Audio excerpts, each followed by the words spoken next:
안녕하세요. 약선음식 전문가 윤영은입니다. 지난 시간에는 사군자, 남자의 기를 회복하는 차를 소개시켜 드렸다면 오늘은 여성들을 위한 차를 만들어 보기로 하겠습니다. 여성들은 모든 병이 혈에 관계되어 있죠. 그래서 혈의 순환을 돕는 약재를 소개하겠습니다. 사물탕이라는 약재입니다. 혈을 만들어주기도 하고 조혈 역할도 하고 혈액순환도 해줄 수 있는 그런 약재입니다. 그래서 첫째로 거기서 제일 첫째로 뽑는 게 바로 당귀예요. 당귀. 혈을 조혈도 하고 여성의 대표적인 성약이라고 표현을 합니다.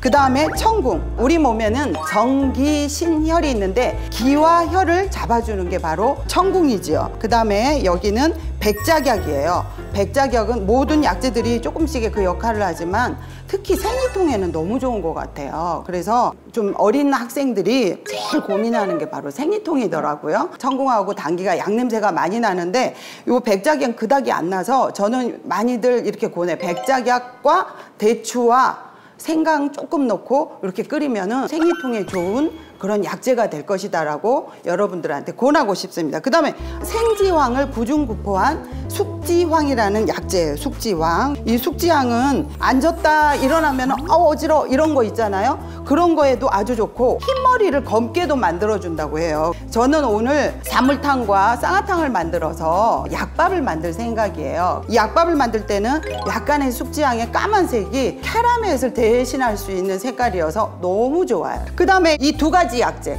많이들 들어보셨을 거예요. 계피랑 황기입니다. 사물탕이 기본으로 해서 황기하고 계피를 넣으면 쌍화탕이 되는 거예요. 이 황기가 여름의 대표적인 이유가 뭐냐면은 밖에서 나는 땀, 이런 땀들을 조절을 해줘요. 땀이 많이 나면은 좀 덜 나오게 해주고 땀이 안 나면은 세상에 또 땀을 나게 해주고 그다음에 계피는 몸을 따뜻하게 해주죠. 우리 표피가 뜨거워지면은 이 속 안에 있는 내장은 차가워요. 그래서 봄날에는 우리가 삼계탕을 먹잖아요. 그러듯이 이런 계피도 약재들을 조화롭게 하는 역할을 하죠. 그래서 오늘 쌍화탕의 재료 당귀, 청궁, 백작약, 숙지황, 황기, 계피를 넣어서 쌍화탕을 끓여서 약밥을 할 거예요. 쌍화탕 약재를 깨끗하게 씻었습니다. 그래서 한번 넣어보겠습니다. 1리터의 물에다가 양은 4g 정도입니다. 근데 통증이 아주 좋은 백작약은 약간 양을 많이 해주셔도 좋아요. 불을 켜고 이제 끓이시면 될 것 같습니다. 쌍화차가 뭉근하게 약불로 지금 끓여지고 있습니다. 한 30분 끓인 쌍화차를 그냥 주면은 정말 써요. 맛나게 하려면은 사과나 배, 과일을 넣으시면 되는데 저는 그거를 대신에 여기 자두 액기스를 좀 넣을게요. 이렇게 간을 보시고 좀 달게 먹었으면 좋겠다 하실 때는 꿀을 넣으셔도 되고요. 색깔을 좀 까맣게 만들고 싶다 하실 때는 흑설탕을 넣으셔도 돼요.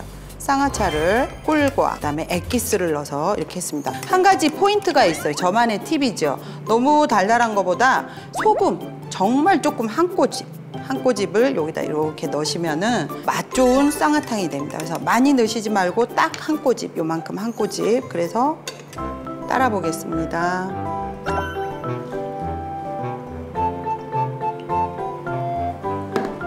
그래서 잣과 대추를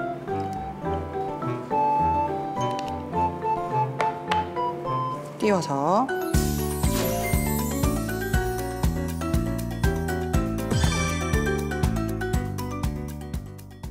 네, 찹쌀을 깨끗하게 씻어서 오늘 쌍화 약밥을 진행할 거예요. 아까 끓여놨던 쌍화탕을 여기다 부을 겁니다. 쌀 자체를 쌍화탕에다가 불리는 거죠.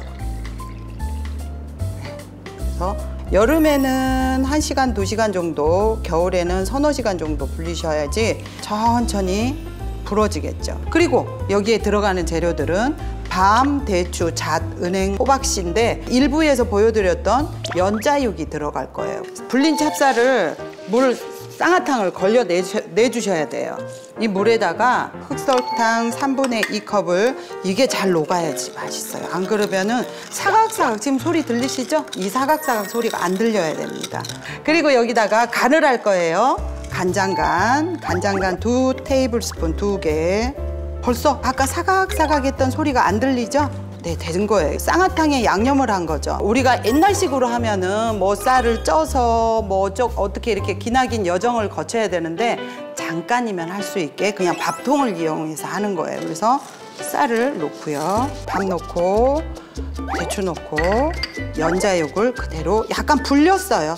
불려서 이렇게 넣어도 됩니다. 은행은 조금 덜 넣을게요. 호박씨가 정말 사랑스러워요. 초록초록한 것이 잠깐 보이면은 너무 예뻐요. 그다음 요거를 이렇게 물을 따라 줄게요. 다 부으시지 마시고 이 쌀 양을 맞춰야 돼요. 이렇게 만들었습니다. 그래서 이거를 밥통에 넣고 취사 30분 눌리시면은 쌍화약밥 완성됩니다. 쌍화 라떼를 만들어 보려고 그래요. 그래서 쌍화차와 블랙펄 우유를 이용해서 만드는데 지금 이 블랙펄은 20분을 끓여요. 그리고 10분간 뜸 들이고 꿀에다 재워놨어요. 지금 시작해 볼게요. 아까 만들었던 쌍화 라떼를 미지근합니다. 미지근한 쌍화차를 붓고요. 반 붓습니다. 그다음에 우유를 반 붓습니다. 우유를 여기까지는 라떼. 여러분들이 많이 아시죠? 라떼. 그다음에 여기다가 블랙펄을 그득 주세요. 많이들 하세요. 그득 주세요. 많이 주세요. 그래서 많이 넣습니다. 그래서 여기다가 조금 더 엣지 있게 통계피를 하나 이렇게 넣어서 이렇게 잡수시면 될 것 같아요. 여러분도 한번 해서 드셔보세요. 이거 시원하게 해서 드셔도 좋고 따뜻하게 해서 드셔도 좋습니다.